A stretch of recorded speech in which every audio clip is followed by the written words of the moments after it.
Coming up on the SBS On The Money podcast, my interview with Commonwealth Bank CEO Matt Comyn as the bank posts a $5.1 billion half-year cash profit. That's next.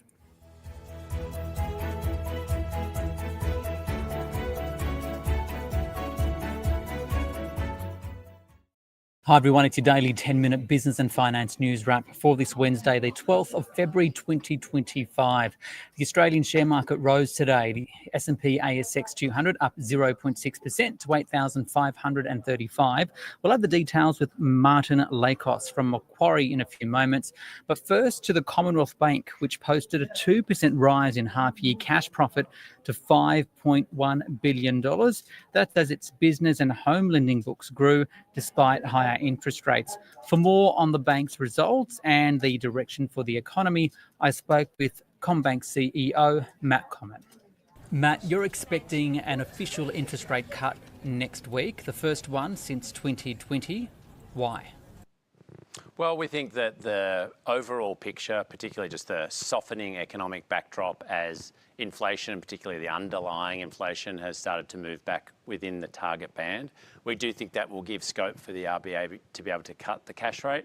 I think the market's pricing in a 95% chance of that. I don't think it's as clear-cut as that, but we do believe that much-awaited rate relief will occur next week.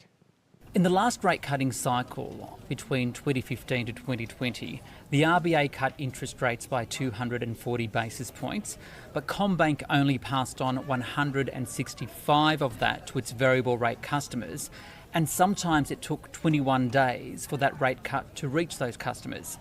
This time around, are you able to commit to a faster pass-through of those rate cuts to customers and in full, whatever the RBA decides? Ricardo, a couple of things. I think if over that period, there's obviously very different circumstances around each of those different rate cuts. I think on average, it's usually about 10 days to implement. As you would expect, I won't pre-announce what interest rate decision we'll make following the RBA's decision because, of course, it will be contingent on that. But as you would expect, we're fully aware of how much Australian households are looking forward to rate relief. Should customers be expecting interest rates to fall as fast as they rose? I think customers should expect consistency around interest rate decisions for them to be appropriately implemented at the right period of time, and that's certainly one of the lenses that we'll be looking at. So despite rising cost of living pressures, the Commonwealth Bank posted a $5.13 billion half-year profit. How are you balancing the needs of customers and that of your shareholders? Yeah, we hear very clearly from households in particular, but sometimes businesses as well, about the ongoing pressures that they're feeling from particularly higher prices, with prices across the economy of 20% higher than they were 4 years ago.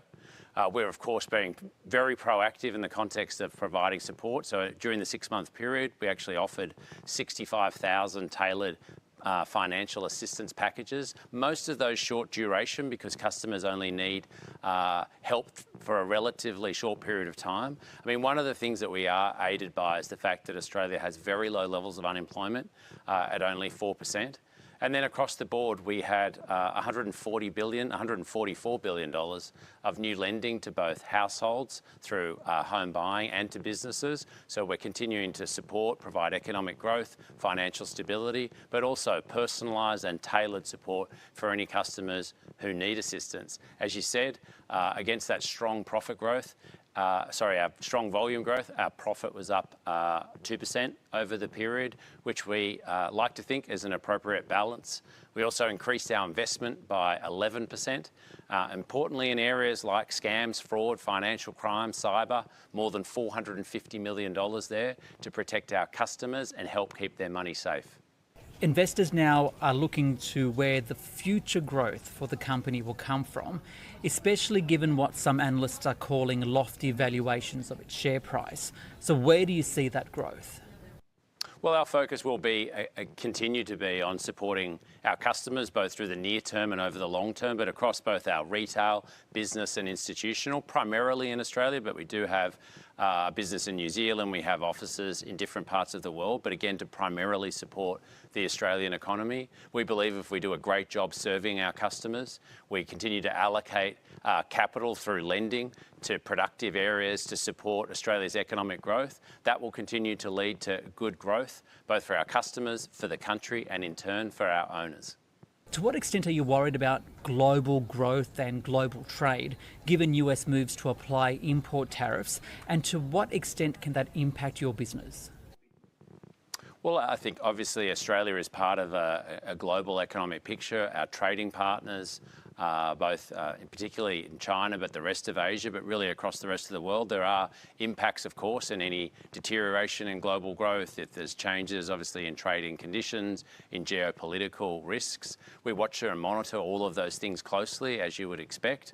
At the moment, we're not anticipating making any changes to any of our settings, but of course, Australia is not immune from any of the forces overseas. We've seen that repeatedly, and the way that that can flow through to both the economy in terms of economic growth, but also prices. So, of course, our lens is primarily through Australia, but we're watching any global developments very closely, as I said. How are you using or going to use generative AI to boost productivity and increase competitiveness? Well, our primary interest in technology like AI and generative AI is, of course, improving the customer experience. One of the areas that we talked about in November last year was specifically in the area of scams and fraud, where we're seeing obviously a real escalation in the sophistication and volume of attacks right across Australia, where customers are also wanting to actually challenge a transaction that they may not recognise. We're trying to use generative AI to provide a real-time experience. In our business bank, one of the areas we've tried to make it more convenient and easier for customers to complete applications, leveraging some of that technology, again, to improve the customer experience. The federal election is imminent. Regardless of who wins, what do you think should be the number one issue the government should address from a national perspective? I think always, long-term economic growth. How do we make sure that we can continuously improve the living standards for Australians, both today and into the future? And there's a number of things that are important. We've got obviously wonderful natural resources, which will continue to be an important part of the growth picture. You've also got to think about what's the future economy and how do you drive productivity, which is the only way to sustainably lift real incomes and continue to improve living standards. And just finally, and back on interest rates, economists at the Commonwealth Bank predicted back in August that the first rate cut from the RBA would come in February. So given there's been so much time to prepare, I just want some clarification as to what you can tell me about your commitment to pass on any rate cut next week in full to your customers. Well, of course, we think through a number of things, including the RBA rate decision, and a 95% likelihood you can reasonably expect that we've thought very carefully about exactly what we will do after the RBA decision. I'm simply saying we understand two things. One, how important rate relief is to households, and two, we're not able to actually signal or announce what we're going to do in the future. We can only talk about it when we're actually doing it or have done it. That is Matt Comyn there from the Commonwealth Bank. Now, Market Day on the SBS On The Money podcast. CommBank shares hit a record today, climbing 2.3%. The overall market up 0.6% on the S&P ASX 200. For more, I spoke with Martin Lakos from Macquarie Private Wealth. Martin, what's driving market sentiment at the moment? Well, there's absolutely no doubt it's overseas news, along with the company reporting season that we've got going on domestically. Clearly, the markets are finding it hard to make new headway, given the pronouncements coming out of the White House in regards to things like, obviously, tariffs. And of course, we've got no clear direction on this except potential intentions at this stage. And so we're finding that the US markets are sort of up and down, waiting really for some clearer direction. I guess to some extent also overnight, it didn't help that the commentary from the Federal Reserve's chair, Powell, was that basically they're going to remain patient, that although the inflation number has coming down towards their target, it's not there yet, and that the US economy is actually doing very well. It's quite strong, as he said in his own words. So I think they're basically going to continue to assess what's going on, and that would include assess the impact of tariffs, potentially the impact of any immigration issues. So do they start sending people out of the country, and that starts reducing the workforce and creates an additional skills shortage in the US, would obviously push some business costs up higher as well. So there's lots of moving parts for markets to really be navigating through. Okay, this time next week in Australia, we'll hear from the Reserve Bank. Are you expecting a first rate cut since 2020? Yeah, Macquarie is taking the view that we will see a cut next week of 25 basis points. Clearly, we've seen a slightly better number on the inflation side. The Reserve Bank's made it very clear why they see those pressures or inflation pressures are impacting, along with things like government spending. It's no longer really a global situation. Clearly, when you have inflation in Europe and in the United States, almost heading towards target. What we have changed, however, is to see a change in the number of cuts we expect through this year, which from a Macquarie perspective is actually 3. So I think there'll be 75 basis points of interest rate cuts. So next week, possibly in May and possibly in August of this year. And then the Reserve Bank is more likely to pause and to see what impacts there are on those rate cuts. We talk about a few company-related stories now. The Commonwealth Bank's half-year cash profit, $5.1 billion. That's despite the rising cost of living. What do you make of it? How does the market respond? Well, a good number, but pretty much in line with analysts' expectations. When we look up the makeup of that number, pretty strong revenues, which is good news, but costs were slightly higher and margins were slightly softer. I think there was a little good piece of news coming through, which might be somewhat reflective of what's going on in the broader economy, particularly for those who have been under, those households that have been under cost pressures. And it does look like that we've seen a fall off in the number of loans and relationships that the Commonwealth Bank needs to help to manage. So that's clearly good news. In other words, households are now finding it easier, or is in a slightly better position, should I say, to be managing the current cost situation. And to some extent, we can relate that to the fact that we've had an 18-month wages rise cycle, along with some tax cuts. So overall, household income is up, and we are seeing some signs of costs down. That's obviously going to be alleviated even further if Macquarie is right about the Reserve Bank cutting rates next week. As you mentioned earlier, it's also about profit results at the moment. Any other profit numbers catch your attention today? Well, AGL came out with its result today, which was slightly better than expected. A somewhat mixed result. The consumer side not doing so well, but the wholesale electricity segment did very well.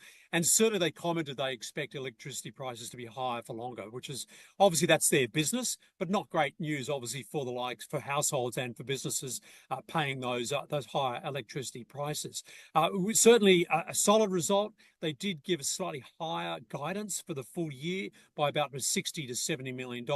So obviously the operating environment is a reasonable position for AGL, and the stock price was slightly higher through the day's trading. We are still in the early days of reporting season at the moment, but are there any themes that you've seen or anything that they've said about the economy?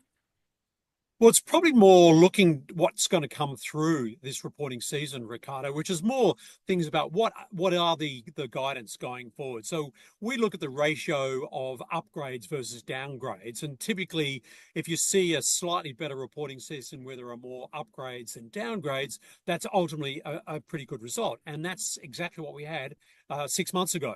So the reporting season has actually surprised slightly on the upside. Now, you always get some good results and you always get a mix or some bad results as well.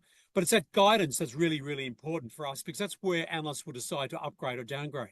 Equally so far anyway, we haven't had any significant negative commentary around the operating environment. And when you look, in fact, at the surveys on business confidence and business operating environment, they've actually been holding up. They haven't collapsed. They are slightly down, understandably so.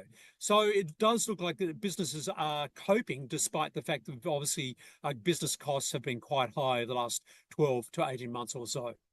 And finally, where do you see the opportunities for investors at the moment? Well, we are, taking a more cautious approach as the market goes higher and higher, understandably so. But we've clearly got a lot of information coming through on individual companies through our reporting season. And overall, with the US economy as strong as it is, we would expect there's reasonably positive earnings momentum to come through in the US, certainly for the next 6 months. But of course, it really does depend on the policy side and how quickly maybe some of these policies on things like tariffs and immigration and potentially tax cuts in the US actually get implemented. So we're taking a more cautionary stance for the second half of this year. But overall, we think markets can go higher through the first 6 months, but volatility is definitely going to be with us. And that volatility will be very much relevant to those news items that come out almost on a daily basis at the moment. It's Martin Lakos there from Macquarie. Don't forget, if you enjoyed the podcast, to give it a rating and to click subscribe. This SBS On The Money stream is provided for informational purposes only. The content in this stream should not be understood as constituting advice or a recommendation. It is not personal advice and it does not consider your personal circumstances or objectives. You should contact a licensed professional before making any financial decision.